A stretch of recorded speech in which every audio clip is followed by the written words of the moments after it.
o primeiro capítulo, não é? Do romance Lavoura Arcaica, do brasileiro Raduan Nassar. Conforme eu havia me comprometido com vocês, eu vou demonstrar uma protoanálise poética desse texto que é narrativo, tá? Por que eu chamo de protoanálise, assim como chamei na semana passada? Porque eu não vou percorrer todos os níveis de uma análise, e hoje eu pretendo apontar alguns pontos da interpretação do romance, mas eu também vou fazer isso de forma muito sucinta, né? Não vou ficar desdobrando a argumentação em face da análise. Como a gente ainda está no início da disciplina, isso vem no sentido de demonstrar a vocês alguns procedimentos que podem ser feitos com dois tipos básicos de textos. Textos que são reconhecidamente tomados como poesia e textos que são reconhecidamente tomados como narrativa, né? Então, vocês vão perceber que eu fiz uma escolha, por exemplo, de não trabalhar com textos dramáticos, tá?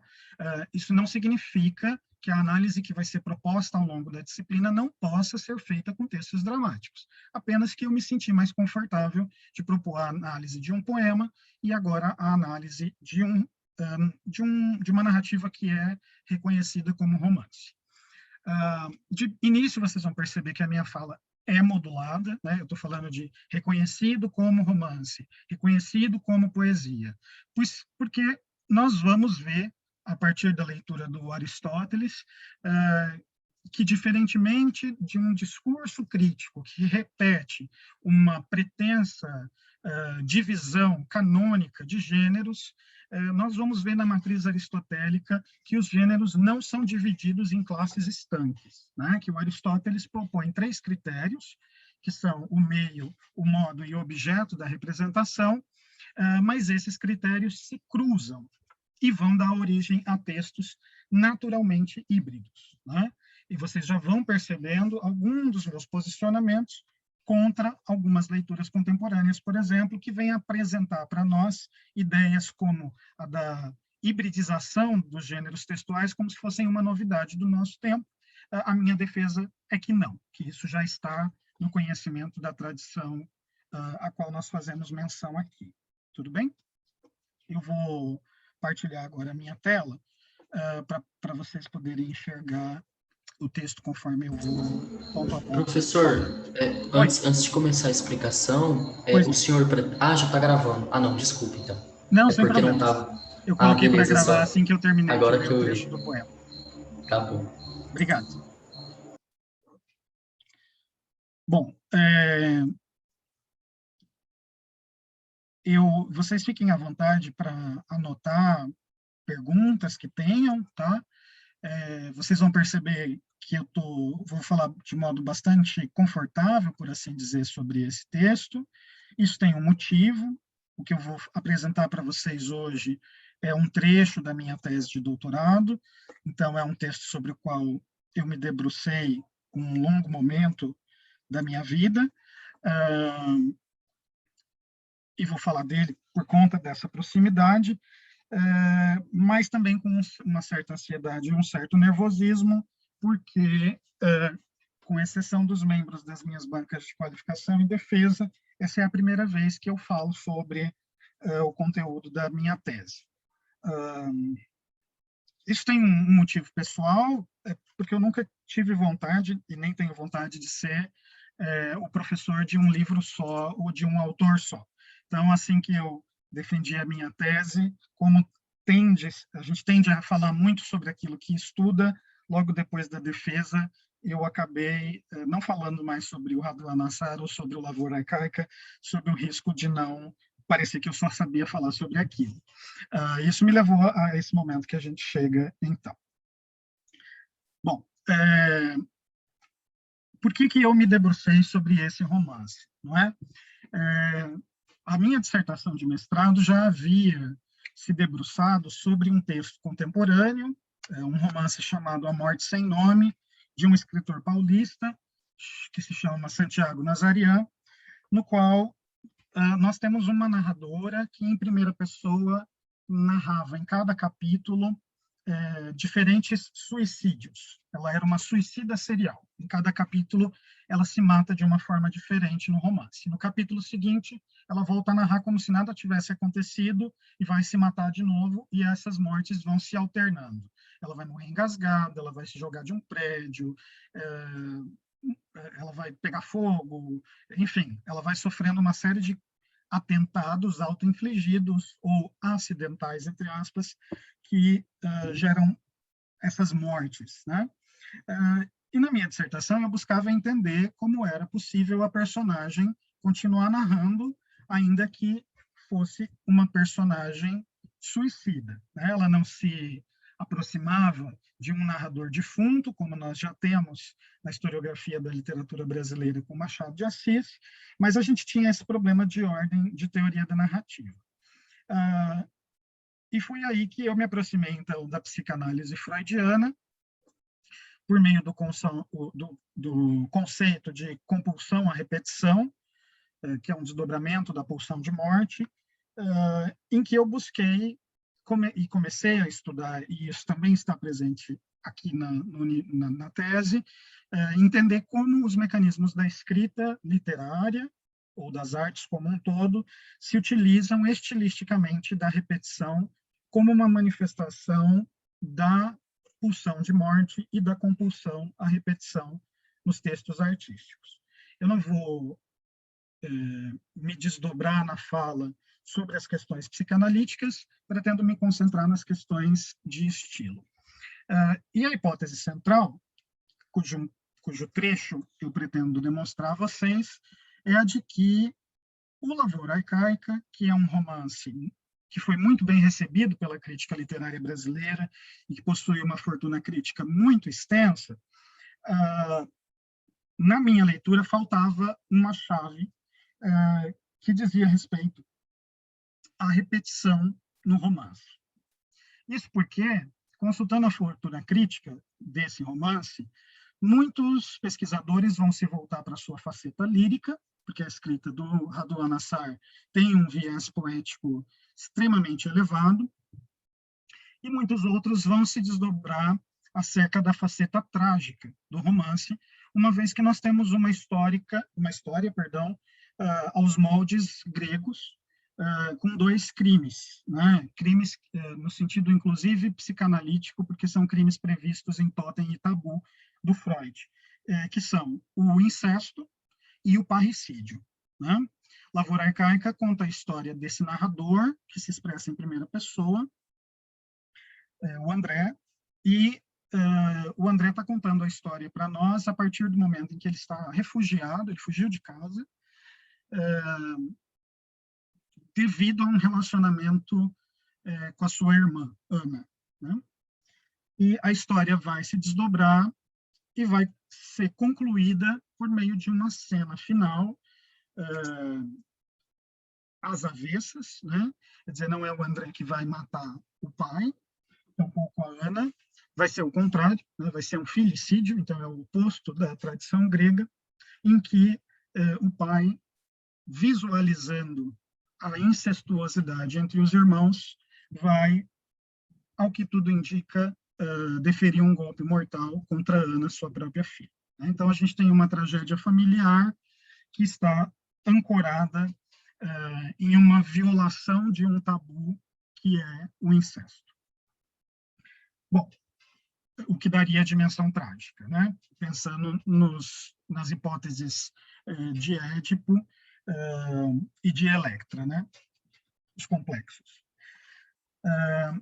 Aqui eu devo essa tradição de leitura, muito provavelmente, ao modo de recepção do Lavoura Arcaica, uma vez que vocês vão perceber que ele é um romance que difere dos outros romances produzidos nos idos dos anos 70, né?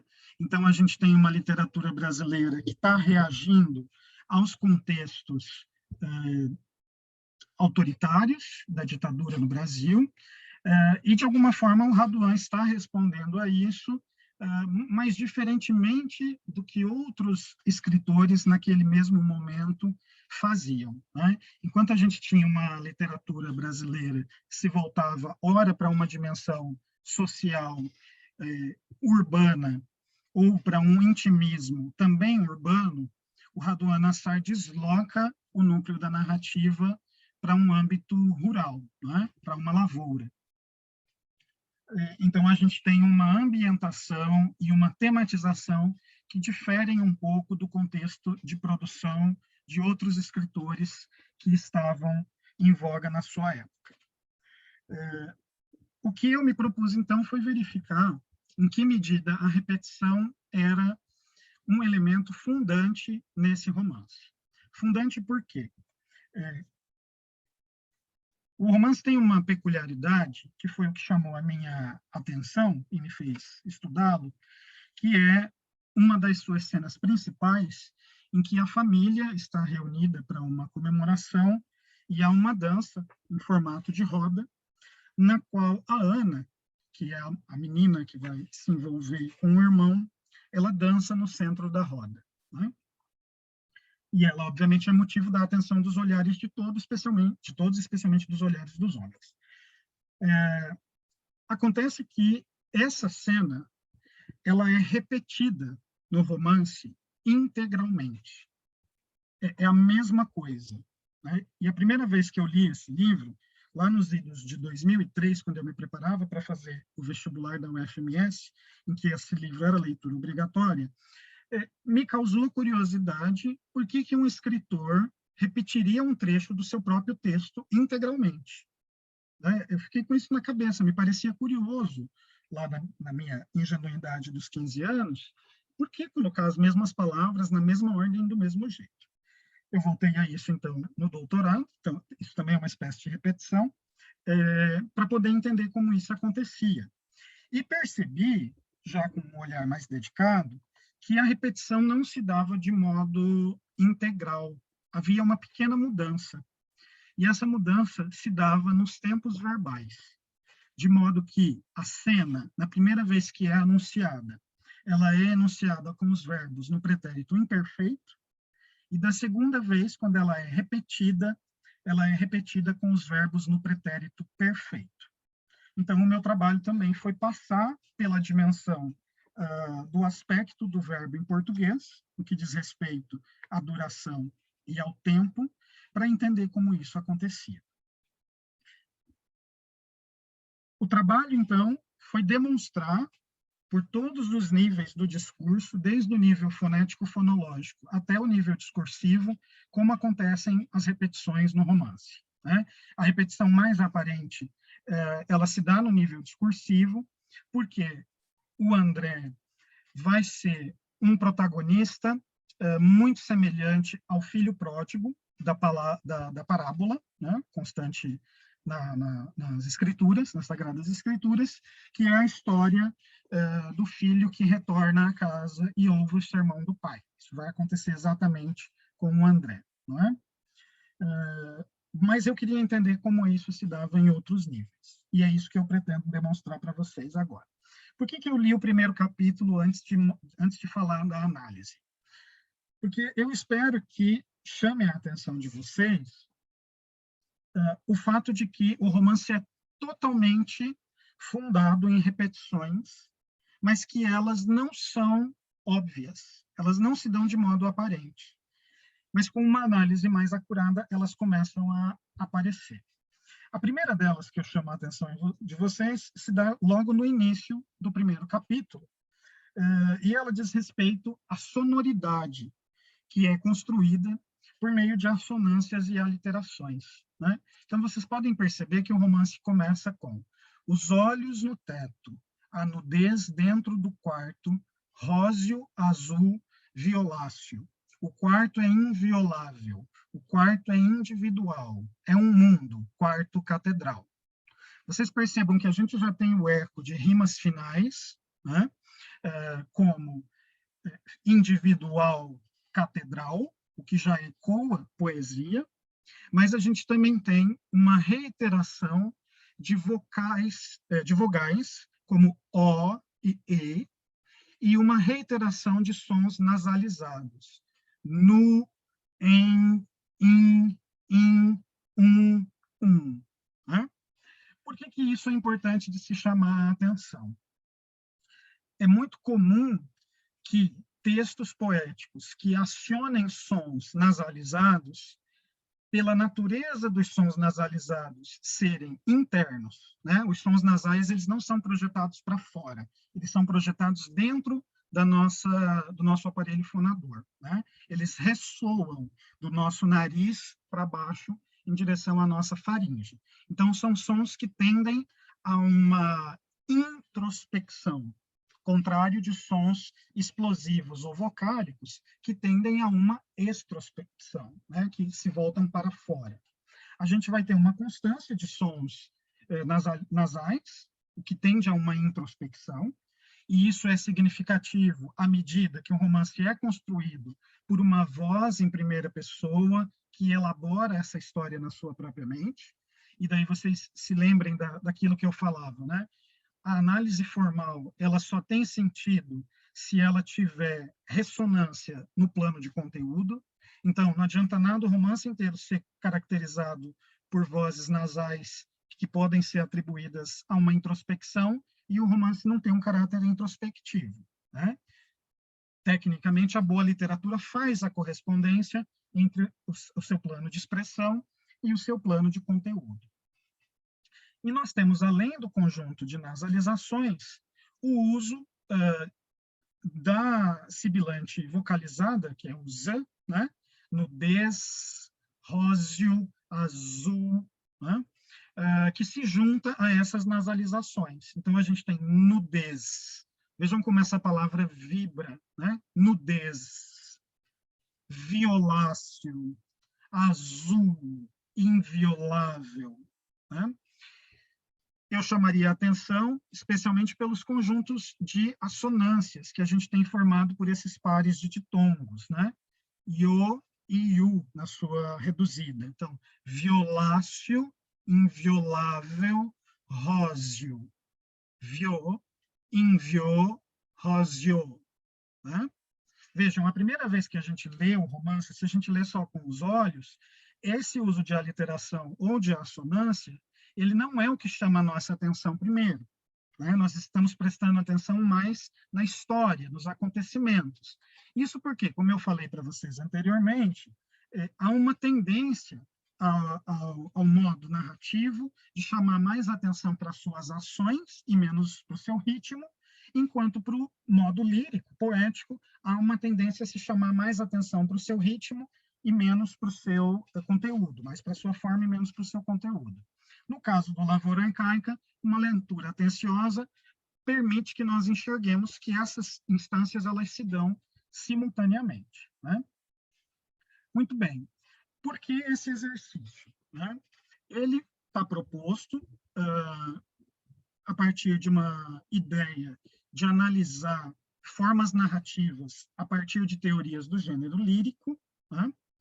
Isso é algo que não é muito feito, então eu estou propondo isso justamente para vocês explorarem, mas, obviamente, já foi feito, especialmente no Brasil, sobre a obra de um português, que foi o Eça de Queiroz, e eu vou, em determinado momento, fazer referência a essa fortuna crítica, né?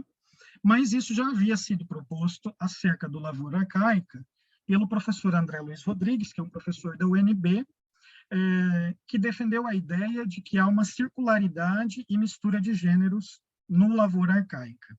E no trabalho dele, ele buscou versificar o início do poema. Só que o André Luiz Rodrigues só faz isso com o começo do romance, né? Ele lança essa hipótese, ele faz isso com o começo do romance, mas ele não desenvolve ela.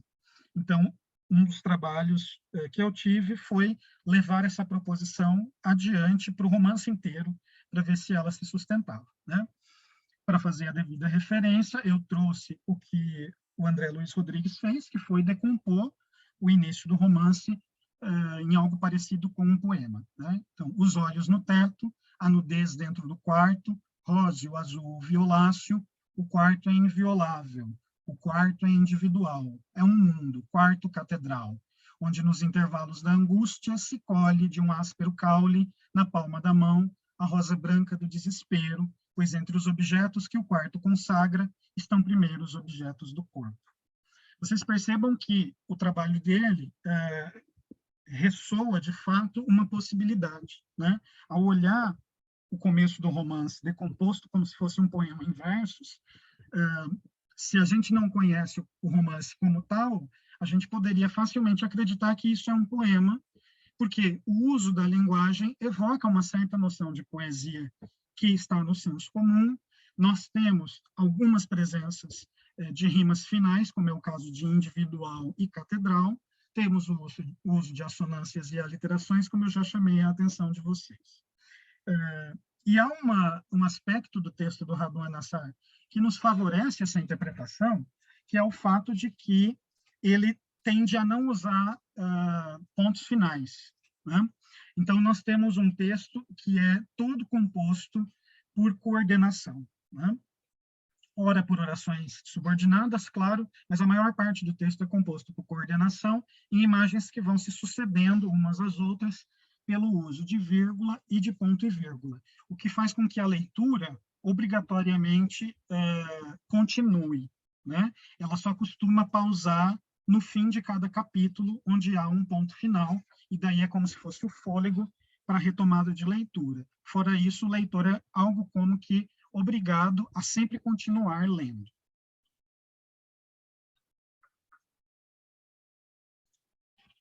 O que vocês também podem associar com aspectos da lírica, né? Os poemas líricos, tendencialmente, são poemas de um fôlego só, né? Por quê? Porque, em oposição ao gênero narrativo, que é composto de ação e que, portanto, necessita de uma transformação de um estado em outro, uma das atribuições, das qualidades do lírico seria essa unicidade, né? É como se o lírico fosse um ponto só, enquanto o narrativo fossem vários pontos, mais ou menos como aqueles desenhos em livros de atividades que a gente dá para a criança, de ligue os pontos, né?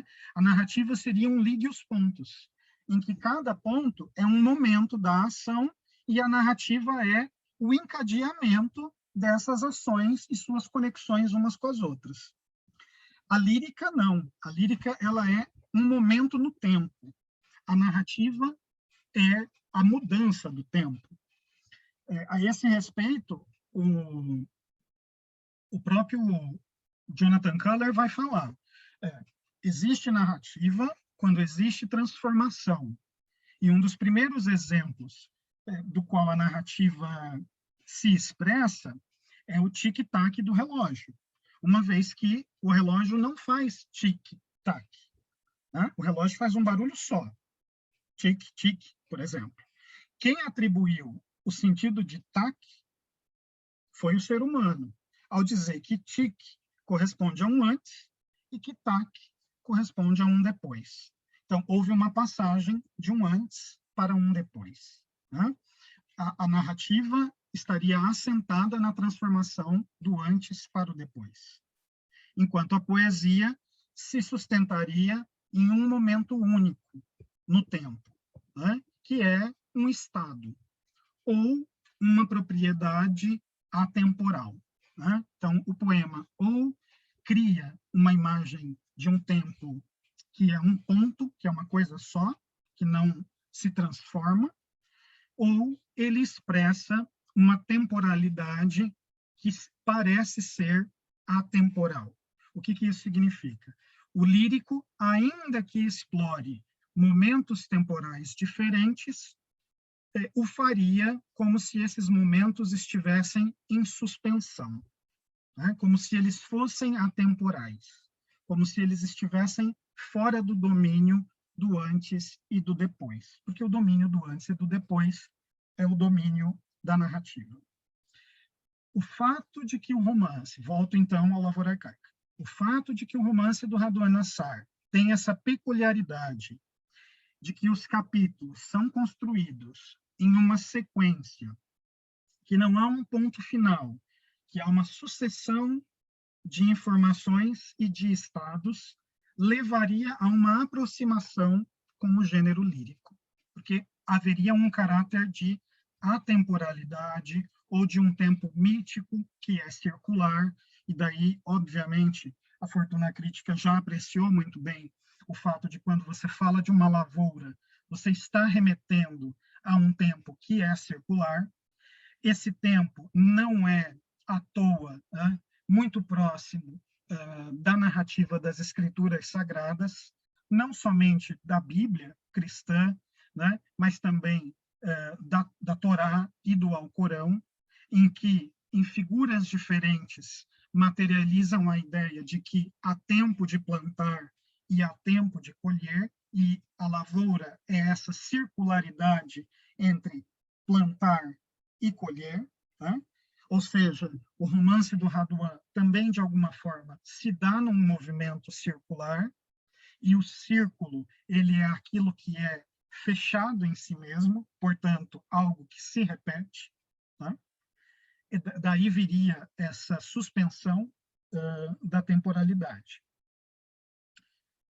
Pois bem, então isso acontece também no nível da sintaxe. Agora, quando a gente está falando da construção da prosa do Raduan Nassar, essa temporalidade ela vai se dar não apenas no tema da lavoura ou no tema do filho pródigo, que é aquele que parte e depois retorna, o que também é uma ideia circular, né? Mas vai se dar, sobretudo, no ritmo com que essa prosa é construída, né? Daí o caráter lírico dessa prosa. Aí eu chamo a atenção de vocês ao que o Otávio Paz fala sobre o que seria o ritmo no arco e a lira. Ele vai chamar a atenção para o seguinte: fica claro outra vez que, longe de ser medida vazia e abstrata, o ritmo é inseparável de um conteúdo concreto. Outro tanto acontece com o ritmo verbal. A frase ou ideia poética não precede o ritmo, nem o ritmo antecede a frase. Então, o que o Otávio Paz está falando? Que quando a gente está falando de uma dimensão lírica, não é possível separar ritmo e verbo, né? Eles estão conjugados em um acontecimento único. Eles acontecem mais ou menos no sentido de um fenômeno, como vai dizer o Derrida em A Voz e o Fenômeno, né? Não existe discurso que não seja entoado por uma simultaneidade de ritmo com outros discursos e com ideologia na proposição derridiana, né? O Barthes, de outra forma, vai dizer que a língua é um instrumento de poder, porque ela obriga a dizer. Vejam, o que isso tem a ver com a proposição poética do Otávio Paz? Que existe poeticidade quando o ritmo e o nível da frase, portanto, aquilo que ela diz, estão acontecendo de modo conjugado, né? Ora, isso não significa que em algum momento da nossa existência exista um discurso alijado de ritmo. Não é isso. Acontece que, nos textos poéticos, uma das suas qualidades é justamente chamar a atenção para essa simultaneidade entre a dimensão verbal e a dimensão do seu ritmo, né? Em outras palavras, prosa narrativa também tem ritmo, mas não necessariamente um ritmo que chame a atenção para si mesmo, né? Aí eu lembro para vocês o que disse semana passada. Nós temos uma ideia hoje, uma ideia moderna de literatura, consequente de uma estrutura burguesa que é democratizada, que é a ideia de um leitor separado em seu gabinete ou em sua biblioteca, que lê com os olhos e em silêncio, né? Vejam, o que esses autores estão nos trazendo de volta é lembrar que a literatura é língua, e a língua é, antes de qualquer coisa, a fala, né? Ela é a sua concretização por meio do discurso. Então, nos interessa, nessa medida, retomar a dimensão oral dos discursos, mesmo aqueles que sejam escritos. É óbvio que, se vocês pegarem escritores que têm uma verve mais lírica, esses textos vão demandar uma sensibilidade de vocês imediatamente que se volte para uma dimensão mais poética. O que eu estou dizendo, no entanto, é que o escritor mais seco, mais pragmático, ele também tem ritmo e ele também tem poesia. É que talvez ela não esteja chamando a nossa atenção ou nós não estejamos dispondo de uma atenção especial para percebê-la, né? E daí, a proposição aqui é justamente essa: ouvir textos narrativos como se eles fossem textos poéticos e analisá-los como tais. Essa proposição, que vem do Otávio Paz, num lugar diferente da crítica, ela também vem da crítica estilística de natureza alemã, cujo maior representante que nós temos é o Emil Steiger, na Fortuna Crítica que chega no Brasil, com um livro chamado Elementos de Poética, em que ele vai propor justamente a análise estilística, entretanto, a análise estilística ao modo do século XX, né? Bastante descontextualizada. Não é a que a gente vai exercitar. Mas ele nos propõe alguns caminhos metodológicos que são muito pertinentes. Por exemplo, é o fato de ele dizer, e isso os profissionais da música já sabem há muito tempo, mas nós da Letras descobrimos mais recentemente no século XX, que é o fato de que ritmo é, antes de qualquer coisa, repetição. Então, o Steiger vai dizer para nós o seguinte: somente a repetição impede a poesia lírica de se desfazer, mas a repetição presta-se igualmente a qualquer criação poética.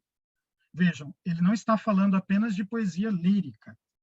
E daqui a pouco eu vou chamar a atenção para isso, porque já é um ponto importante para nós no Aristóteles, né? Quer dizer, ele está dizendo para nós que repetição é algo fundamental em poesia lírica, que é a poesia que, em geral, quando a gente fala de poesia no senso comum, é aquela a qual nós nos remetemos, mas a repetição existe em toda criação artística, né? Esse adjetivo poética aí está sendo utilizado no sentido de artístico. Então, é poético porque também vai estar no texto dramático, também vai estar no texto narrativo, e a gente poderia extrapolar. Também vai estar no texto cinematográfico, audiovisual, pictórico, escultórico e assim por diante. Agora, que repetição é essa? A mais comum é o compasso, a repetição de idênticas unidades de tempo. Hegel compara o compasso com as fileiras de colunas ou vidraças da arquitetura, né? Então, elas estão sempre posicionadas de um modo matematicamente simétrico, né? A distância é sempre a mesma. E chama a atenção de que o eu que fala não é apenas uma duração permanente ou uma subsistência indefinida, mas ele se conquista como individualidade quando se concentra e se volta para si mesmo. O que isso significa? Então, vejam que é o Steiger lendo a tradição filosófica do Hegel, né? Ele está dizendo, portanto, que o eu, tal qual nós reconhecemos na poesia lírica, ele só se materializa quando ele se repete, se concentra e volta-se para si mesmo. É daí que vocês vão perceber que o romance, gênero, que vai caracterizar o século XIX, não costuma ter uma incidência individualista. Por quê? Porque ele tende a ter um eu dissolvido, uma vez que a narrativa ela tem extensão no tempo. Se ela tem extensão no tempo, ela não tem concentração de unidade. A unidade dela está dissolvida ao longo da narrativa. O que o Steiger está falando na Esteira do Hegel é que, diferentemente da narrativa que tem a sua extensão desenvolvida no tempo, a poesia lírica tem o eu concentrado e voltado para si mesmo. Ora, que eu é esse que nós estamos falando? É o eu de uma poesia moderna, de matriz fortemente romântica, de um mundo que não vive mais interessado na comunidade, e sim no alijamento do indivíduo em relação à sua sociedade. Aí vocês vão se lembrar lá da primeira aula, em que eu falava como a divisão social do trabalho ela altera a percepção da nossa subjetividade. Por quê? Se genericamente eu posso dizer que até o século XVII nós temos uma matriz de pensamento agropastoril, nós temos um mecanismo de produção bastante ainda manufaturado, em que o sujeito que produz os bens, ele tende a ter um conhecimento total sobre a produção dos bens, e eu dou sempre o exemplo da pessoa que produz o martelo, né? Até mais ou menos o século XVII, ele sabe derrubar a árvore que vai dar a madeira do martelo, ele sabe selecionar o minério, fundi-lo, fazer a lâmina, juntar o cabo do martelo com o martelo, e ele vai para a feira trocar o seu martelo ou vendê-lo. Ele vai trocar por outros produtos ou vai vendê-lo, vai pagar seus impostos e vai acumular bens, né, com o seu serviço. A divisão social do trabalho, ela vai acontecer aos poucos. Então, devido ao aumento das relações, que a gente chama hoje de comerciais, devido ao aumento da necessidade de produção, esse sujeito, ele precisa se especializar, ele não dá conta mais de derrubar a árvore, forjar o metal, né? Então, aos poucos você separa o sujeito que se especializa em cortar a árvore, do outro que faz o cabo, do outro que forja o metal, do outro que junta o metal com o cabo e do outro que vai para venda, vai para a feira vender ou trocar. O que mudou aí? Essa especialização do trabalho, ela leva também a uma alienação do sujeito em relação àquilo que ele produz, mas em relação à sociedade em que ele vive. Porque se antes ele tinha conhecimento total da produção, do começo até o fim, agora ele só tem conhecimento de um pedaço da produção. Então, esse sujeito... o que isso tem a ver com a vida em sociedade? Ora, muitas coisas, porque antes, além de cortar a madeira, ele ia para a feira comercializá-la.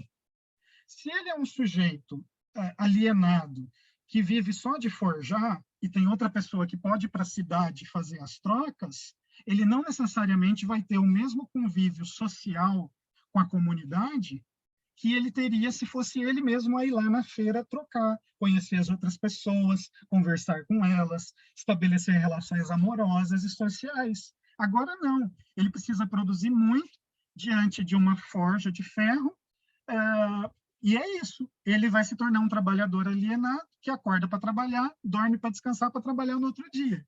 Isso implica numa mudança das suas relações sociais, das suas relações afetivas e do modo como ele se enxerga como indivíduo, porque ele passou por uma cisão em relação à sociedade. O sujeito burguês, que é detentor de poder e dos meios de produção, é o sujeito que ainda tem o ócio reservado como um fazer produtivo. Porque não é ele que trabalha, né? Ele explora o trabalho alheio. Então, enquanto o outro trabalha e se mata para produzir, o sujeito que detém o mecanismo de produção, ele tem o conforto de lidar com os lucros. Então, ele tem tempo de sociabilização. Por isso, ele pode ler sozinho no seu gabinete, por exemplo. E daí a gente tem que lembrar que a primeira burguesia, originalmente, ela não é só burguesia em termos de acumulação de capital econômico, mas, sobretudo, de capital simbólico, que a faz se tornar diferente dos outros sujeitos. Lembrem vocês que aquele espaço que era ocupado pela nobreza de sustentar os artistas, que eram contratados para servir ao rei ou ao imperador, esse espaço vai ser ocupado pela burguesia em regime de mecenato, né? Então, o burguês paga para a criação da obra de arte, mas não mais como fazia o nobre que contratava o pintor para se pintar, né? O artista se torna um profissional liberal, ele vive daquilo que ele vende, e o burguês é aquele que paga pelo bem simbólico produzido pelo artista. Talvez uma das coisas que a gente tenha de pior no desenvolvimento do capitalismo é a ascensão de uma burguesia que detém o capital econômico, mas não detém o capital simbólico, né? O que a gente tem hoje em dia, a meu ver, é uma visão bastante particular, é que a gente tem muita gente rica, mas burra, né? Que compra arte sem saber o que ela significa. Enquanto a arte se consolidou como um produto da elite, na esteira do que o Bourdieu fala, justamente como uma moeda de troca simbólica, né? A burguesia intelectual, ela tem a prioridade de saber coisas que o proletariado não intelectual não possui.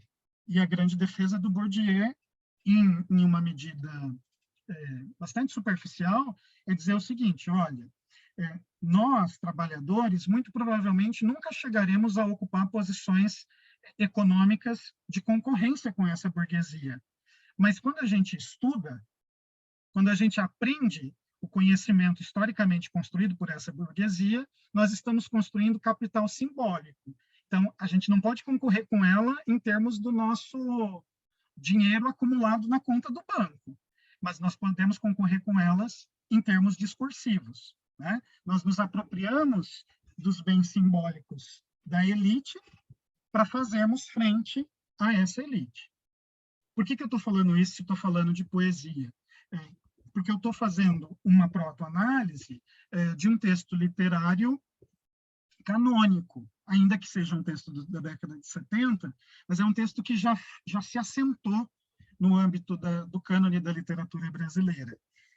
E eu estou propondo que a nossa disciplina traga para análise textos não canônicos, de modo a submetê-los a um crivo simbólico construído por um ponto de vista da elite, justamente para demonstrar que a produção emergente, às vezes chamada de subalterna ou de minorizada, não deve nada ao cânone.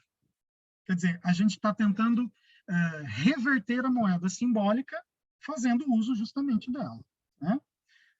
Lembre-se que nem sempre vai dar certo. Pode ter alguns textos que a gente vai pegar e falar, e não funciona de acordo com essa chave. E é natural, uma vez que literatura não se submete a um viés homogêneo, né?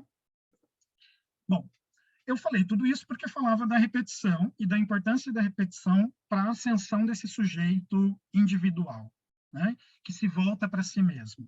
Se a poesia lírica tem como uma de suas qualidades essa repetição que tende a uma concentração e um revirar-se para si, o Lavoura Arcaica faz isso, e, a meu ver, de modo mais bem sucedido que outras literaturas modernas, como foi, a meu ver, e eu sei que eu estou sendo herético aqui, como foi a proposição do Marcel Proust em Busca do Tempo Perdido.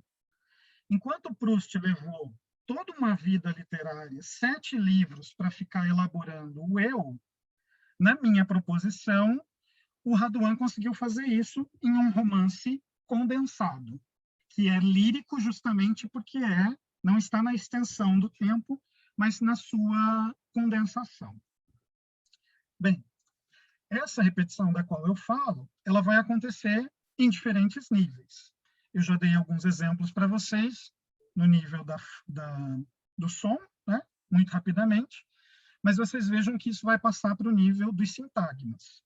Então, se a gente repete o começo do romance, a gente começa a perceber as repetições que estavam lá, mas não necessariamente aparentes, né? Os olhos no teto, a nudez dentro do quarto, róseo, azul, violáceo. O quarto é inviolável. O quarto é individual. É um mundo, quarto catedral. onde nos intervalos da angústia se colhe de um áspero caule na palma da mão a rosa branca do desespero. Pois entre os objetos que o quarto consagra estão primeiro os objetos do corpo. Eu estava deitado no assoalho do meu quarto. Vejam que agora eu estou chamando a atenção de vocês para as repetições que antes não necessariamente se apresentavam. Numa velha pensão interiorana, quando meu irmão chegou para me levar de volta. Bem, vocês vão perceber que o Raduan cria isso que eu chamo de painel paratático de ideias. É paratático por quê? Porque a gente tem a justaposição de imagens uma ao lado da outra, tá? E daí eu faço uma pausa para explicar esse termo parataxe para vocês. A gente tem dois tipos básicos de discurso. O discurso que se ordena por justaposição, ou seja, uma coisa ao lado da outra, na sequência da outra. Isso é um discurso paratático, né? Paralelo. E a gente tem, por outro lado, um discurso assentado na subordinação. Então, as ideias vão se colocando uma abaixo das outras, porque elas estão embutidas, mais ou menos como aquelas bonecas russas, as matrioscas, que tem uma dentro da outra. Esse discurso que tem um dentro do outro, que cria uma relação de subordinação, é um discurso chamado de hipotático, com H. Tá? Então, aquele que põe justaposto é o paratático, e o que põe subordinado é o hipotático, a hipotaxe. No caso do Raduan Nassar, nós temos uma estrutura paratática, né? As imagens vão sendo justapostas uma ao lado das outras. Só que elas vão sendo colocadas de um modo diferente do que se fazia no romance do século XIX. Porque o romance clássico, por assim dizer, que é aquele que se estabeleceu como gênero no século XIX, em nomes como um Balzac, ou mesmo como um Flaubert, e na literatura portuguesa, como essa de Queiroz, eles vão ter movimentações temporais, como toda narrativa, ela se adianta ou ela recua, né? Ela tem flash forwards, que é o adiantamento, e flashbacks, que é a retomada de pontos no passado, mas ela tende ao começo, meio e fim. Né? A organização do mundo se dá nessa ordem, começo, meio e fim. Os romances modernos e contemporâneos tendem à fragmentação. Então, eles vão criar parataxes, ou seja, imagens coordenadas, mas elas não vão estar na ordem canônica, começo, meio e fim. E isso é uma coisa, inclusive, que mais adiante no texto eu vou falar. O romance Lavoura Arcaica começa ilusoriamente do meio. A gente acompanha quando o André fugiu de casa, está num quarto de pensão e o irmão dele vem buscá-lo. Então, parece, pelo uso dos verbos e por a gente estar acompanhando um narrador que está se expressando em primeira pessoa, a gente tem a impressão de que fomos jogados naquele momento do tempo e que vamos acompanhar a vida dele dali em diante. Quando, no entanto, quando a gente termina de ler o romance, você percebe que o André é um grande manipulador do discurso, porque tudo o que aconteceu já aconteceu. A história já acabou. É óbvio que eu estou dando spoiler porque estou fazendo análise, né? Mas a história já acabou aqui. Apesar da gente começar o romance no capítulo 1, acompanhando o André na metade da história, a história, ou seja, o assassinato da Ana pelo pai, que descobriu que teve uma relação com o irmão André, já chegou ao fim. É que o André organiza a forma como ele vai nos contar essa história de um modo que ele embaralha a posição das imagens no discurso. Por que eu estou dizendo isso para vocês? Porque o discurso do André se opõe ao discurso do pai dele. O pai dele, o Yohaná, é um sujeito mediterrâneo, austero.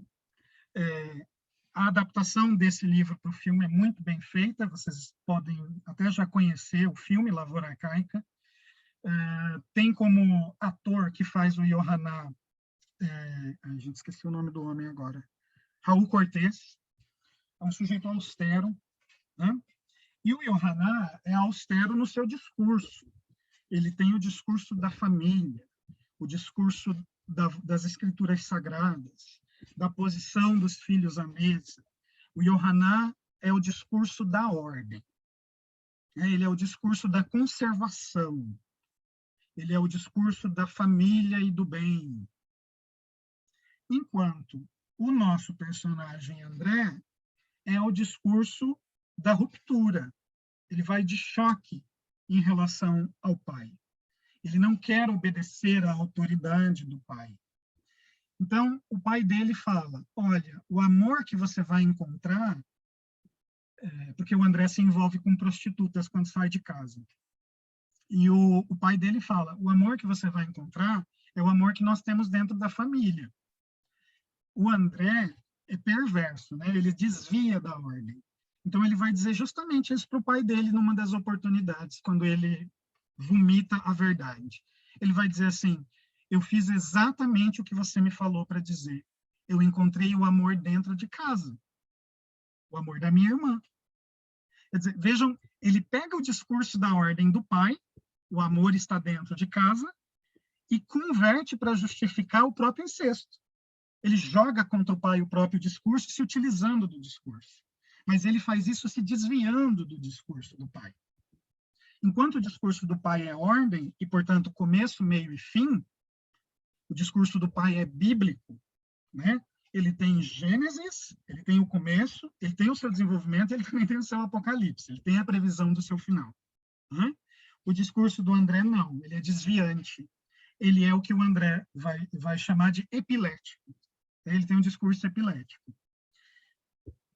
A minha defesa aqui é que, enquanto o Yohaná evoca um discurso retórico, porque a retórica, ao modo clássico, é justamente a organização do discurso de modo a convencer o seu público, né? Então, o discurso tem que ter começo, meio e fim e tal, organizado.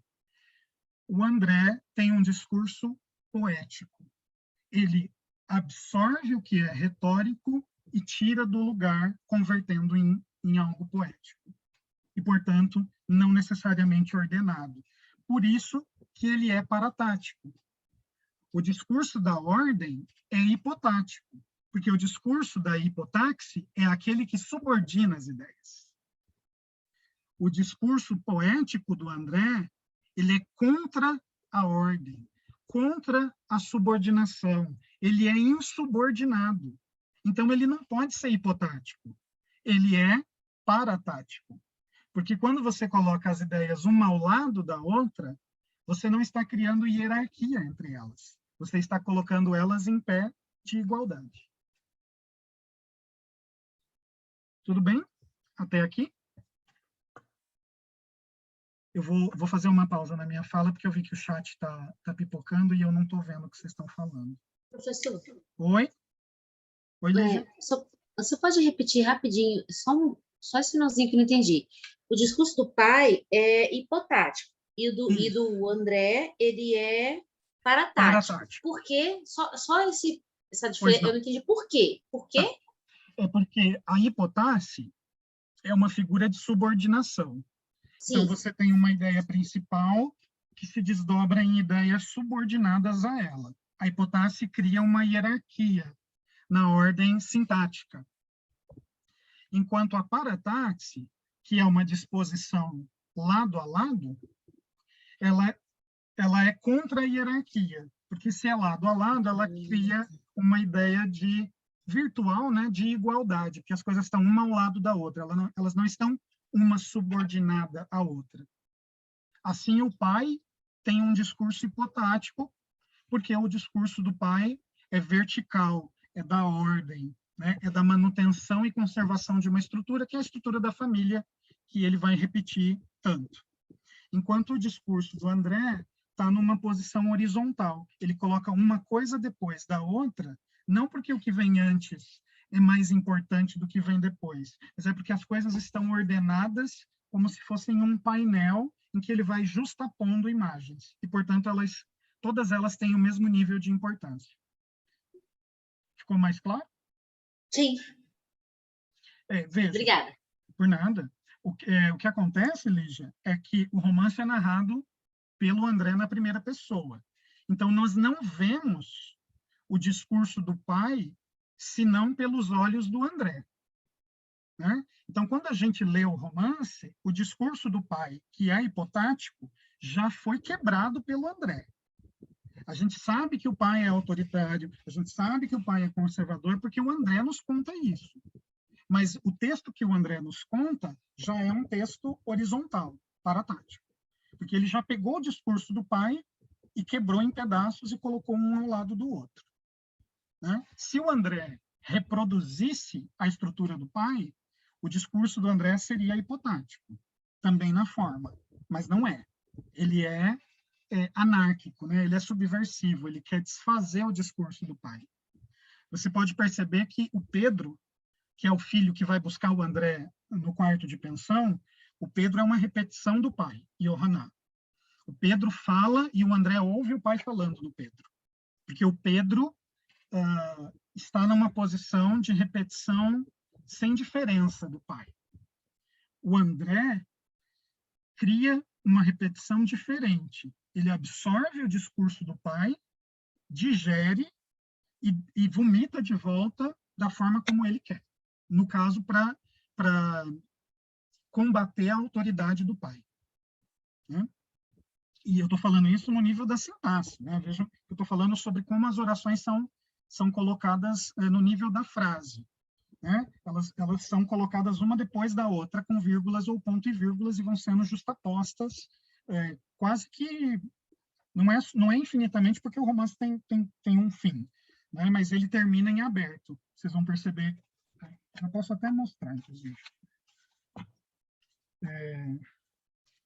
Não sei se vocês conseguem ver minha câmera, ele se decompõe, ele começa a quebrar, ele deixa até de parecer narrativa, começa a parecer poesia. Deixa eu ver as outras perguntas. Já retomei a gravação. Eunice está lendo Lavoura Arcaica, espero que eu não destrua a sua leitura. Juliana vai falir comprando os livros, aproveite. Natália perguntou o nome do romance, a Samara respondeu, obrigado, Samara. Contei o final, mas não se preocupe, Fabrício. Um Deus nos ajude. Maria Clara perguntou, sim, Maria Clara, ótima proposição. Enquanto eu falava sobre o que o Steiger retoma do Hegel, a sua analogia está correta. Né? A poesia estaria para sincronia, para simultaneidade, enquanto a narrativa para diacronia, para sucessão no tempo. Não vou falar do Romero Brito agora. Capital simbólico não é mesmo que capital cultural, Rebeca, são coisas diferentes. Como que eu posso explicar? Bom... O objetivado. Obrigado, Isabela. O capital simbólico não foi objetivado, enquanto o capital cultural, sim. O capital simbólico é construído de forma palimpsestica, né? Ele é acumulado no tempo pela história humana. O capital cultural, apesar de ser derivado do capital simbólico, ele é particular. O simbólico está mais para o universal e o cultural está mais para o particular.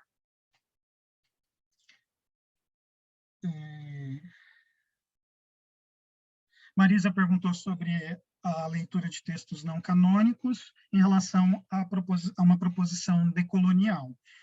Sim, Marisa, pelo menos na esteira do que eu estou entendendo por decolonialidade, sim.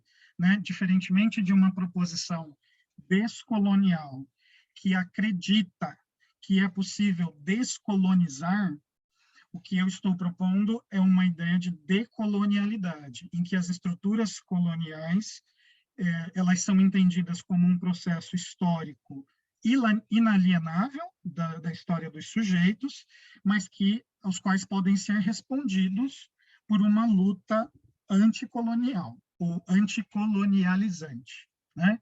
Então, a decolonialidade se daria em atribuições práticas na qual os sujeitos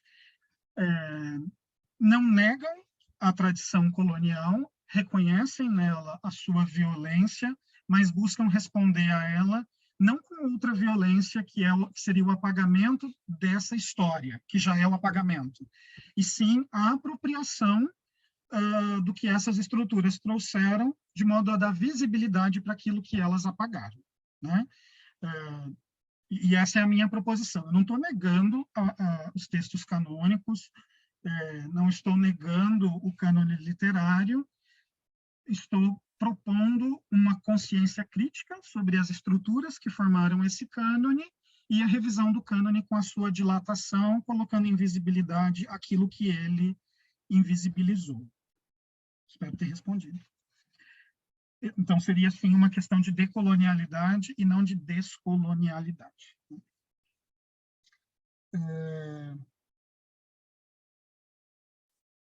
Tá, a Rebeca falou da leitura, tem a ver com a tradução também.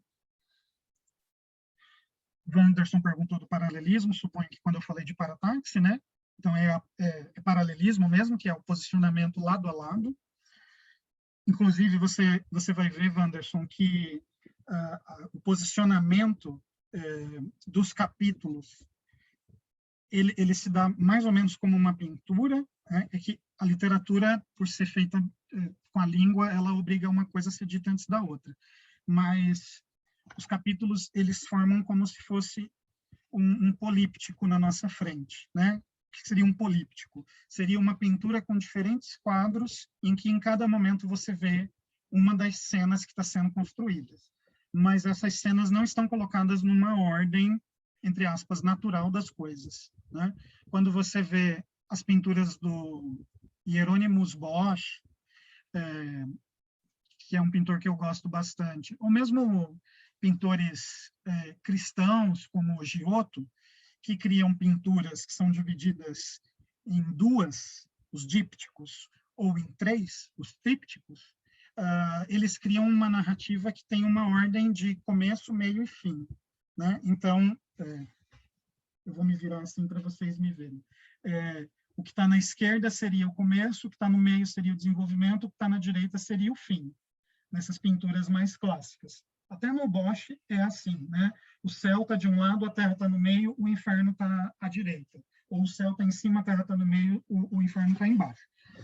No caso da proposição do Raduan, mas isso também acontece em outros narradores e autores da modernidade para cá, eles não estão preocupados com essa ordem de começo, meio e fim.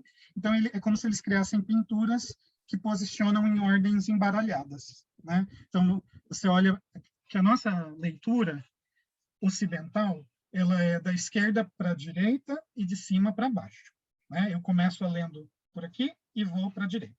E de cima eu vou para baixo, né?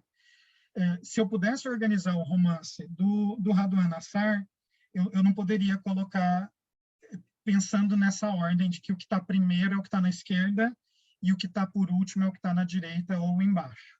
Porque ele está criando uma linha onde todos os capítulos estão colocados um ao lado do outro. Eles não podem ser vistos. É como se ele tentasse forçar a gente ver simultaneamente. Ele não consegue porque a literatura necessariamente precisa falar uma coisa depois da outra, né? A língua acontece no horizonte, né, da sucessão, da linearidade.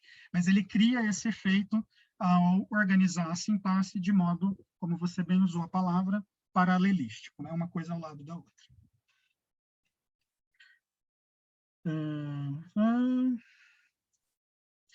Juliana me perguntou da Paratasse. Isso eu peguei isso no Elementos de Retórica Literária. Deixa eu escrever aqui.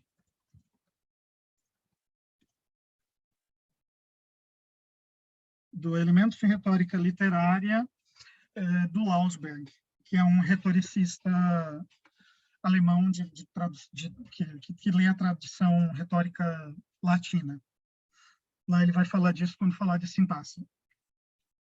Mas, se eu não me engano, manuais de sintaxe também vão falar de paratasse e hipotasse. Tenho quase certeza. Felipe estava lendo sobre o Bosch.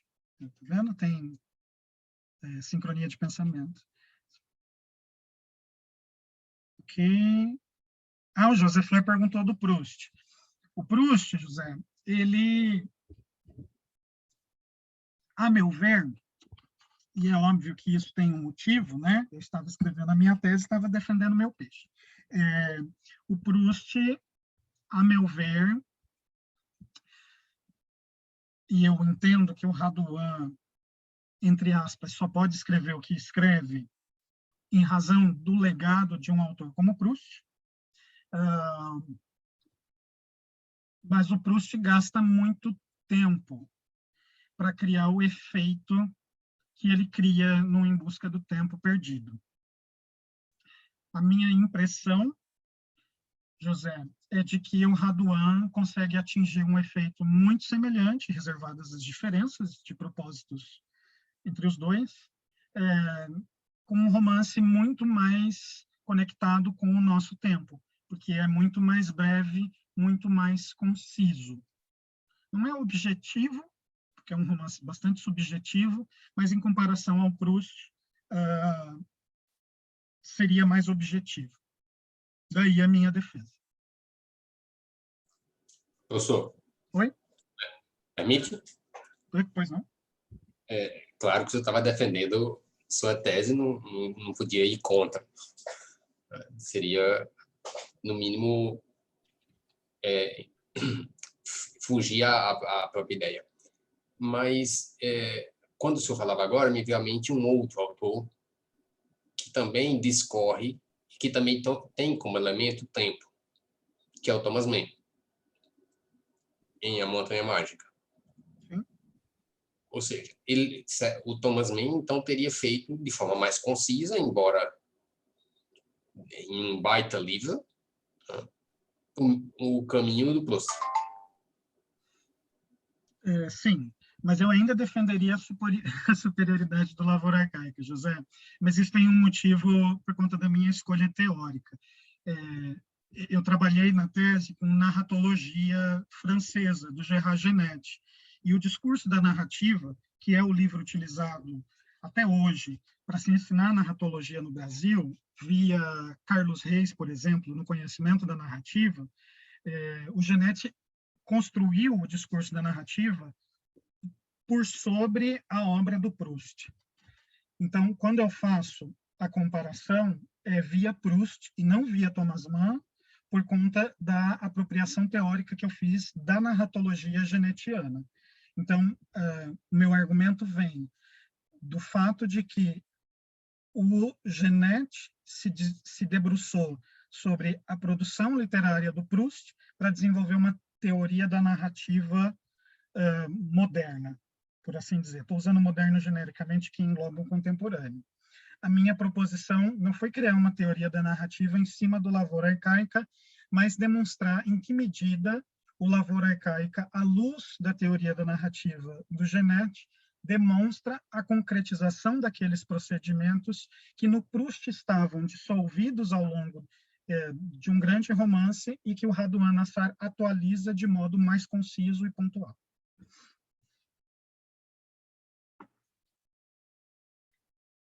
Não sei se eu respondi. Não, obrigado, professor. É um bom debate. Sim. Mas professor. Oi. Boa noite. Boa noite. A primeira vez que eu comentei, que eu levantei a mão, eu vi depois da gravação, é porque eu não estava conseguindo ouvir. Por isso que eu insisti e apertei a mão na primeira aula.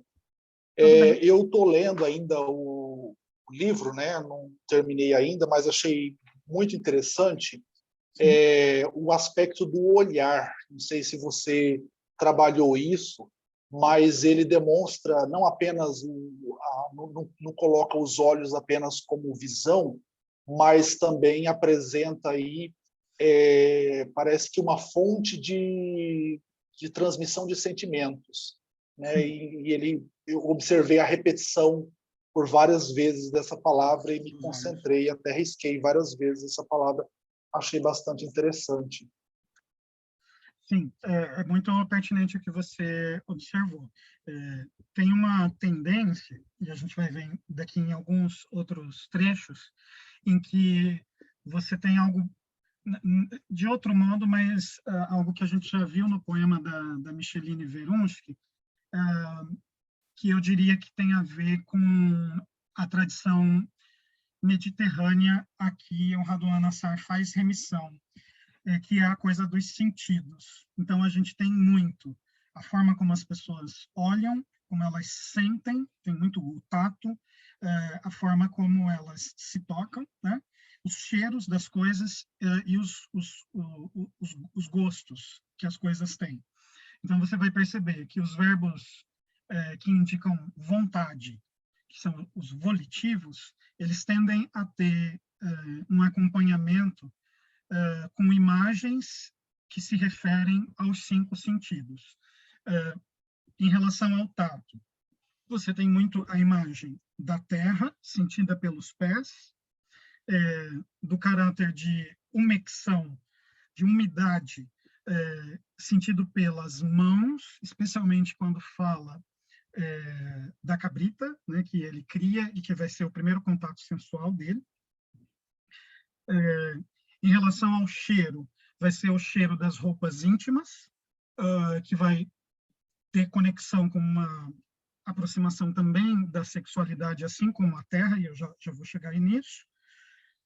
O gosto das coisas que ele come, em razão da figura da mãe, e o olhar especialmente direcionado à figura da Ana, né? O olhar da Ana é um olhar, do ponto de vista do André, um olhar de perfídia, né? Ele se sente culpado, mas é como se ela o seduzisse, o que também está repetindo uma tradição, eu vou chamar genericamente de sagrada, porque ela já existia na Torá com a figura de Lilith, ela é atualizada na Bíblia cristã com a figura de Eva, mas é que é essa ideia de uma figura feminina que está aliada à intromissão de um desvio da norma, né? Que seria uma ideia de pecado. Você comentou alguma coisa sobre a questão dos pés, né? Só lembrei aqui que para o povo judeu os pés têm um valor muito importante em relação também à infância. Então, eu me lembrei desse aspecto do povo judeu, mas também eu comecei a trazer aqui elementos muito teológicos também, né? Como, por exemplo, a terra, a criação, o humus, que volta lá no livro da criação, do Gênesis. Também aqui a morte dos 3 dias, rasgado o seu ventre de cima até embaixo, lembrei do véu que se rasgou. Então, fui trazendo muitos elementos assim teológicos e bíblicos, né?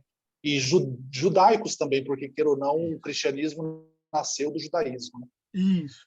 É muito bem observado, Fabrício. Uma das preocupações que a Fortuna Crítica do Raduan teve, e no meu caso eu não me detive sobre isso, porque já existiram outros trabalhos que se dedicaram a isso, eu me dediquei à repetição, né? Mas é justamente fazer esse cotejamento, como os trechos do Raduan, eles estão muito ligados à repetição de trechos da Torá, de trechos bíblicos, né? Então, em alguns momentos ele parafraseia, em outros ele atualiza as imagens, mas o tempo inteiro há uma repetição de discursos, né? E você vai perceber que toda vez que o discurso implica em uma ordem, ele vai estar associado ao masculino do pai, né? E quando ele implica numa desordem, ele vai estar associado ao feminino, que tem a ver, no caso do Lavoura Arcaica, com o fato de que o André estava sentado à mesa do lado da mãe, né? Ele não sentava na mesma posição do Pedro. O Pedro sentava diretamente ao lado do pai, né? Do lado direito do pai. Então, o Pedro repete a estrutura da autoridade do pai. O André sentava do lado da mãe, e o pai, inclusive, o acusa da proximidade com a mãe, né? O André seria afetado, né? Ele teria trejeitos femininos, o que justificaria, em termos, a revolta dele contra a estrutura patriarcal que o Yohaná representava, né? Aí, dentre as leituras possíveis, além da Você diz atualização... Pedro ou André? Eu não entendi. O Pedro repete a estrutura patriarcal. O André rompe com a estrutura patriarcal. O André está próximo à mãe. O Pedro está próximo ao pai. E não à toa ele se chama Pedro, né? É o nome do apóstolo que funda a pedra da igreja, né? Quer dizer, a pedra da lei com L maiúsculo. Ou, para usar um termo do Lacan, né? O nome do pai.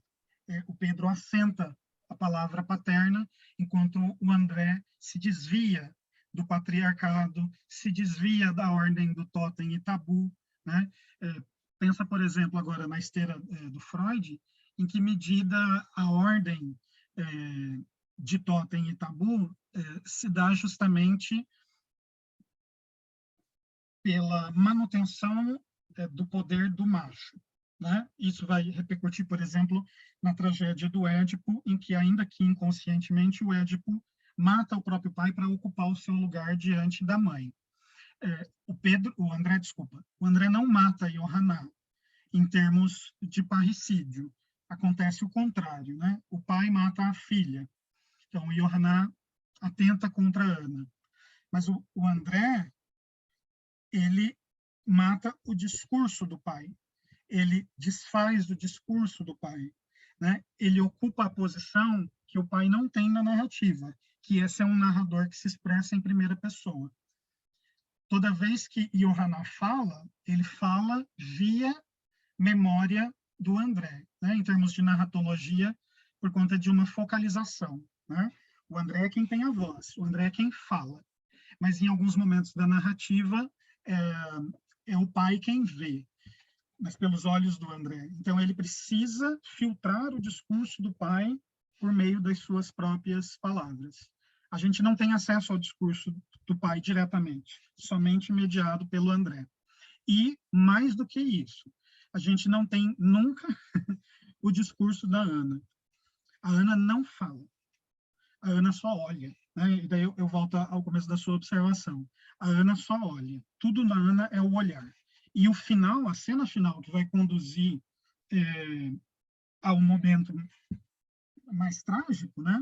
Que é quando a Ana está dançando e ela pega os adornos das prostitutas, das meretrizes, das mulheres com quem o André conviveu quando estava fora de casa. Ele guardava de cada uma um penduricalho, uma lembrança, né? E guardava dentro de uma caixa. A Ana encontra essa caixa e se adorna, né, com esses penduricalhos profanos, por assim dizer, porque alguém, acho que foi o Wanderson que perguntou da questão do sagrado e do profano, né? A Ana vivia na capela, a Ana vivia rezando, ela vivia em ato de contrição, em ato silencioso, né? Ela tem um ar meio que, se eu falar do ponto de vista do senso comum, ela parece uma freira enclausurada em voto de silêncio. Beata. Ela é uma beata, e não é a beata de novela, né? Ela é a beata realmente em ato de contrição contínua, né? Ela se vê em pecado, mas dos olhos do André, né? Ele que percebe isso, porque quando ele volta para casa, ela foge dele e fica escondida na capela.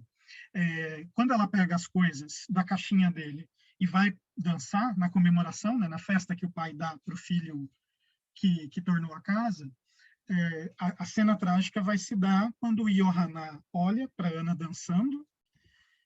Essa dança até então não era sinal de volúpia, ela era a congregação dos valores da família, né? É importante pensar que a dança se dá em formato de ciranda, então é um círculo, assim como o tempo da lavoura, que é circular, né? Se conecta com o que a gente já tinha visto, mas ela está adornada. E o Pedro é a voz que causa tudo, né? O Pedro sabia da relação incestuosa, ele vai no ouvido do Yohaná, o narrador conta para a gente que o Pedro vai no ouvido do Yohaná, e o Yohaná pega a alfange e vai para cima da Ana, né? E tudo leva a crer que ele desfere um golpe contra ela e ela morre no meio da festa. Ele vai lá e mata a filha. Mas a gente só vê, né? Como você bem observou, a gente vê pelo olhar do André. O André é o espectador que vê o irmão Pedro ir no ouvido do pai fazer uma fofoca, por assim dizer. O pai olha para a própria filha, a filha está adornada como uma meretriz. O pai entende a relação, que a Ana, por sua vez, está olhando para o André, né? É uma espécie também circular. O André olha para o Pedro, que olha para Yohaná, que olha para Ana, que olha para André. E daí o Yohaná percebe, desfere o golpe, e o André está vendo tudo isso, né? Ele está vendo a amada incestuosa, sua própria irmã, sendo morta, o pai fugindo da ordem, né? Porque a ordem é a vida. O pai fere a vida, o pai mata.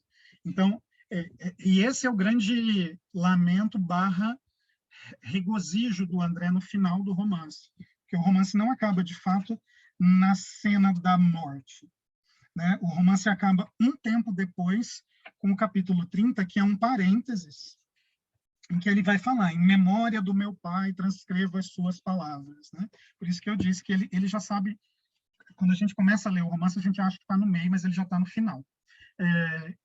Ele está observando tudo, e ele de alguma forma, ele se regozija, porque ele era o epilético, ele era o subversivo, ele era o filho pródigo, mas o bastião da ordem, da conservação, de tudo, da família, foi quem cometeu o crime maior, que era matar, né?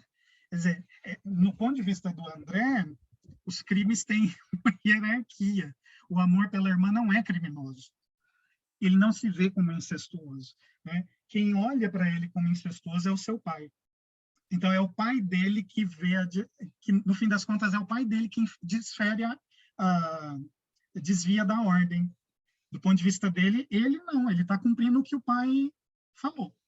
Ele está amando dentro de casa, literalmente, né? Ele retorna para casa, ele cumpre com o dever dele dentro de casa, só que revirando a palavra do pai.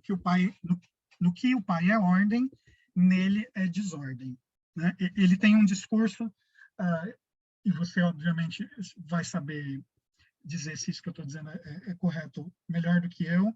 Ele tem um discurso luciferino, né? Ele é algo como, eu sou o filho que cumpriu exatamente o que você falou para eu cumprir, com a diferença que, enquanto Lúcifer é expulso, o André tem um autoexílio, né? É ele que sai de casa em favor do discurso da autoridade do pai. Não sei se eu respondi, mas muito bem observado, Fabrício. Claro.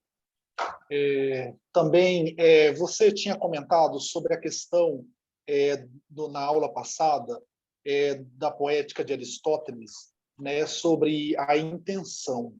E aí, por trás, por exemplo, eu fiquei pensando, não sei se o autor, o Raduan, qual a sua intenção de escrever isso? Eu já fiquei imaginando, assim, me colocando no lugar dele, né, quando pensou e teve essas ideias e tudo mais, porque, queira ou não, assim, pode dizer, o autor não tinha intenção, mas se ele escrever, ele tinha, claro, tinha intenção, né? E qual a sua intenção, qual mensagem que ele gostaria de trazer, porque aqui tem também um conteúdo moral, né? Uma questão de valores, do que é certo, do que não é, né? Aquilo que é certo para ele, não é certo para o pai. Então, assim, ele coloca coloca em pauta essas questões de valores, né? Por exemplo, a questão mesmo do incesto, né? O incesto. Se isso daí para ele não tem mal nenhum, não tem problema nenhum. Isso, então, né? Quando eu digo assim em relação à intenção, é para a gente se desvencilhar da subordinação nossa, crítica, ao discurso fundador, que é o discurso do autor, né? Que seria o pai, por assim dizer. Então, é uma defesa mais no sentido de libertar o texto da amarra interpretativa que o seu autor possa querer implicar no texto, né? Quer dizer, é óbvio que o autor cria com alguma intenção comunicativa, expressiva. É possível, né, que os autores agenciem muitos desses mecanismos conscientemente no ato criativo, mas o nosso trabalho aqui não é um trabalho de psicologia da criação, e sim um trabalho de análise literária, né? Então, é por isso que a gente, tecnicamente, ignora a intenção do autor e pega aquilo que a obra dele em diante produz como efeito de sentido. Feita essa ressalva,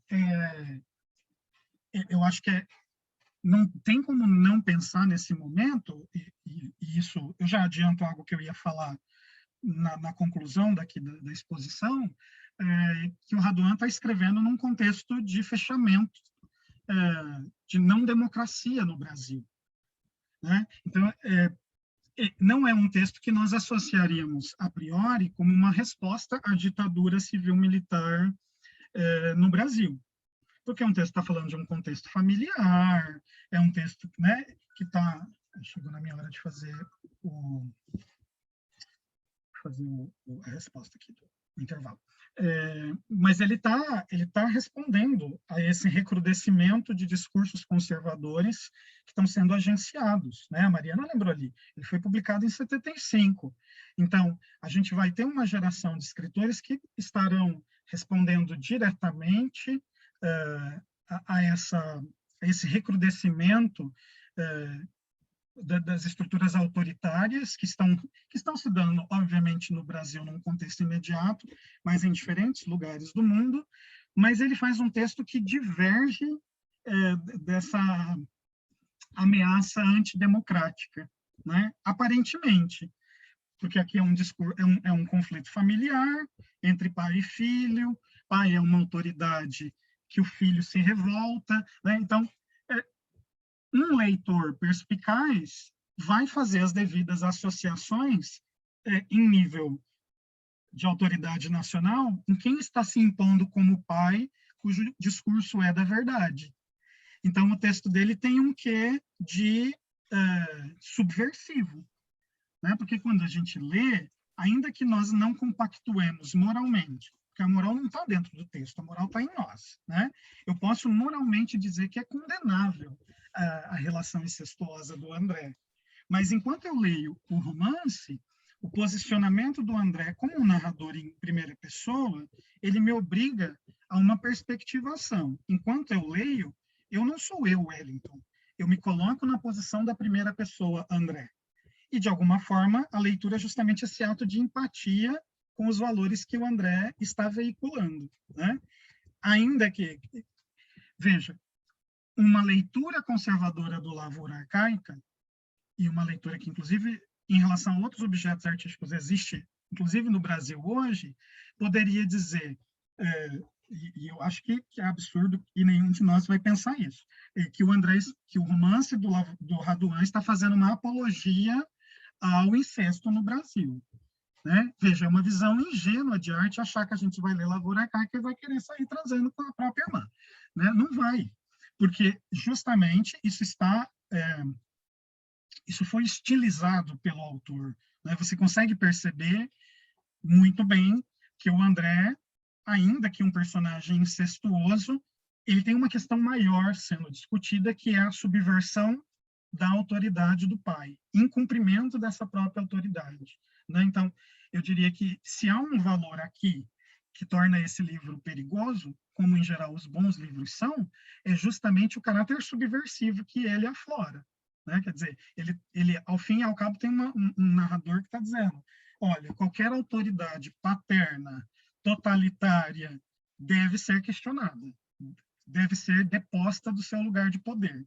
E isso serviria também para uma relação homológica com a sociedade, né? Eu acho que a parte inteligente é justamente ele não...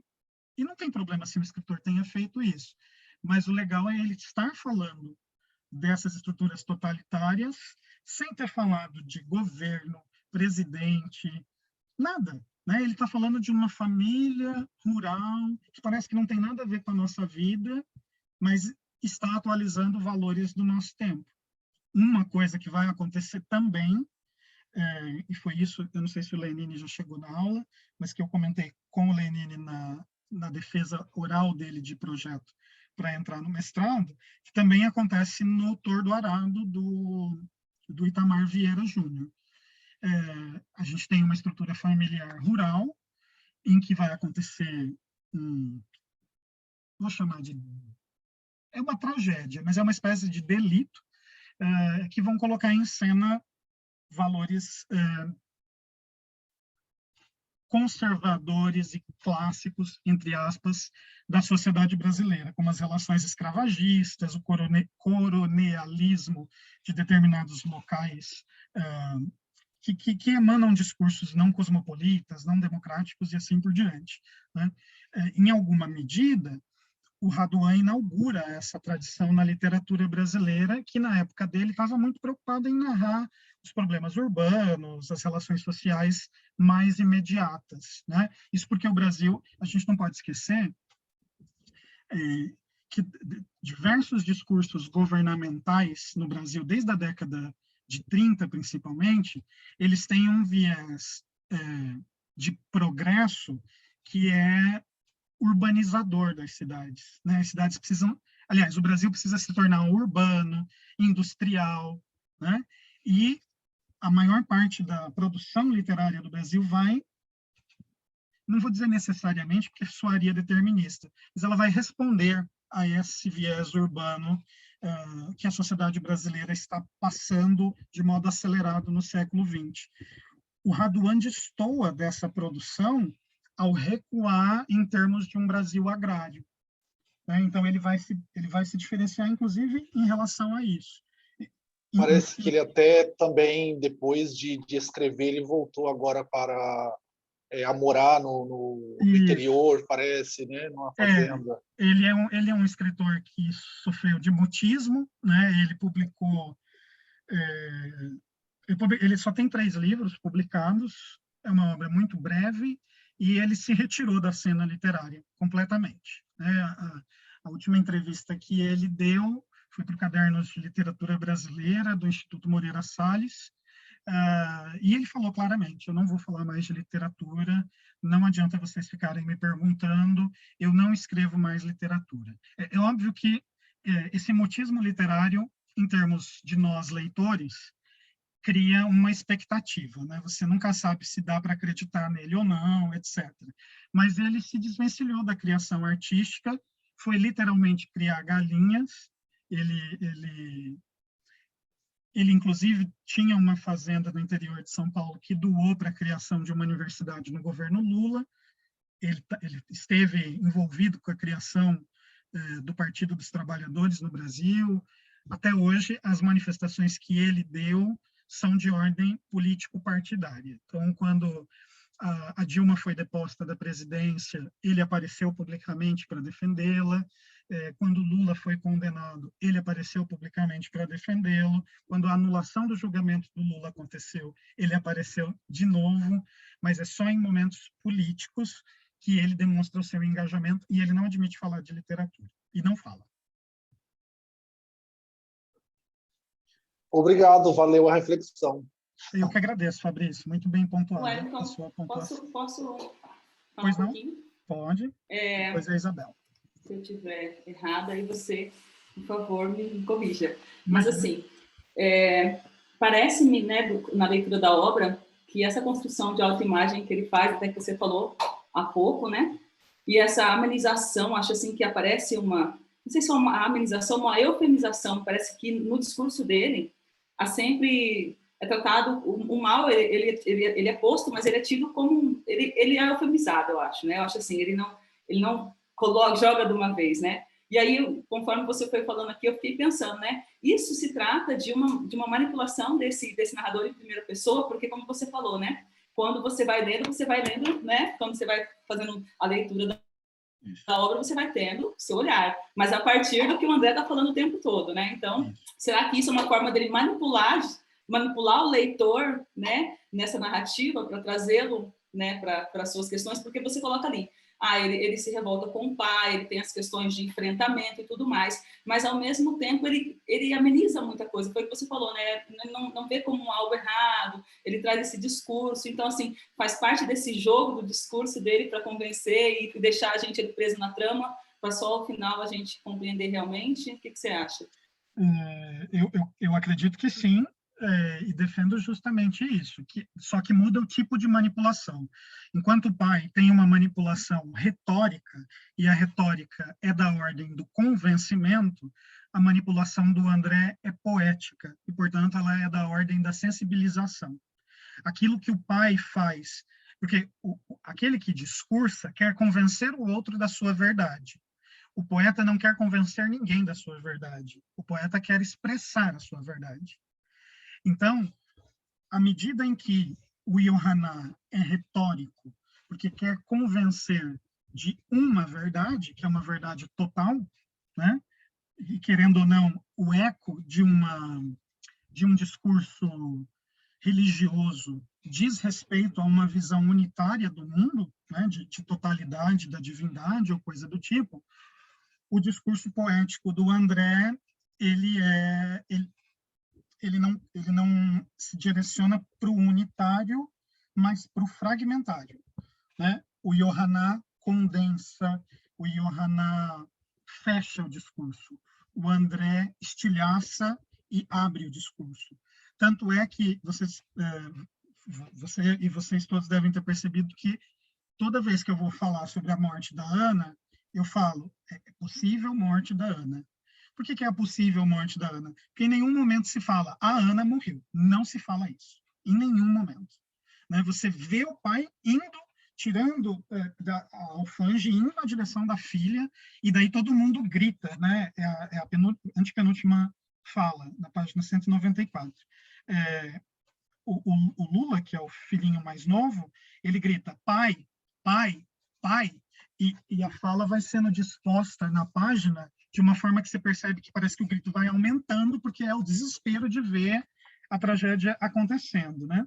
O parágrafo se desloca, ele começava num determinado espaço da página, ele é deslocado para o meio da página, e a gente começa a ouvir o nome, né? Yohaná, Yohaná, Yohaná, quer dizer, o filho grita pai, a mãe grita o nome do marido, Yohaná. E é isso, né? Só que daí o narrador fala, e foram inúteis todos os socorros. Quer dizer, se foram inúteis, eu depreendo que ela morreu, mas isso não se concretiza, né? Por quê? Porque, ao contrário do discurso do Yohaná, que tende a uma versão unitária, pacificadora e única da verdade, o discurso do André se abre para o discurso poético. E o discurso poético é, antes de qualquer coisa, ambivalente, né? Ele é polissêmico.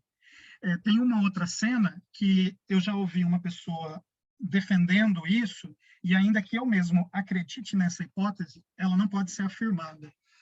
Que é uma cena que o Lula, o irmão mais novo, está na cama e o André chega, eles têm uma relação muito próxima, muito íntima, e o André se vê na posição de quando era criança e tinha brincadeiras sob o lençol com a mãe. Essas brincadeiras sob o lençol com a mãe dão a entender uma cena de ordem sexual, mas não sexual, sexual no sentido freudiano, de uma sexualidade imanente à infância ou à relação da mãe com o filho, né? Quer dizer, quando a mãe amamenta, os mamilos dela são sensíveis e o toque da boca do bebê nos seus mamilos lhe causa um tipo de prazer. O Freud vai dizer que esse prazer é de ordem libidinal, é de ordem sexual, mas não sexual de ato sexual, sexual da sexualidade, né? Porque a sua sensibilidade está sendo ativada. Essa cena é muito parecida com a que acontece com o André, que é o nosso protagonista, com a mãe. E há uma cena em que ele está na cama conversando com o Lula e a gente tem um indício de que entre eles dois acontece algum tipo de afetividade. Só que é aquela coisa, nós estamos lendo um texto escrito em primeira pessoa, né, de um narrador que se expressa em primeira pessoa, ele é autodiegético, nós somos levados por ele, pelo olhar dele, e nós já estamos contaminados com a relação amorosa dele com a irmã. Então, também tem a nossa moral agindo nesse momento, né? O texto é todo repetição. O que você começa a pensar? Esse cara não é só incestuoso, ele é pederasta, né? Não existe insinuação de crime em lugar nenhum, né? Inclusive porque o ponto de vista, entre aspas, é o ponto de vista do criminoso. Se é que há crime aqui, ele diz que não, né? Ele diz que só cumpriu a palavra do pai. O pai mandou amar dentro de casa e ele amou literalmente. Mas, de fato, não há delito. No caso do Lula, também não há. Há um indício. Né? Os paralelismos levam o leitor a crer, mas isso não é afirmado em lugar nenhum.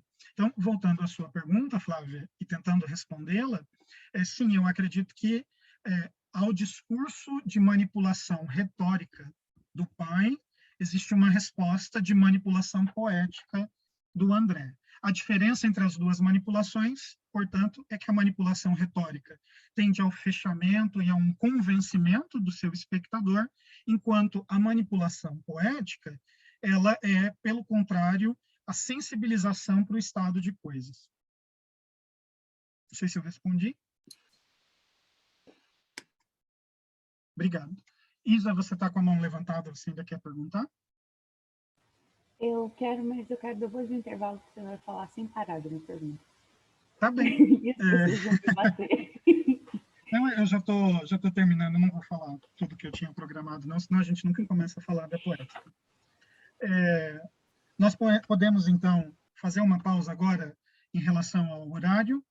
Eu vou retomar um fôlego, e daí, quando a gente voltar, se vocês tiverem perguntas, eu continuo respondendo, tá? São 8h55, perdão. No meu relógio, nós voltamos daqui 15 minutos, às 9h10, horário de Mato Grosso do Sul. Tá bem? Então, até daqui a pouco. Vou pausar aqui a gravação.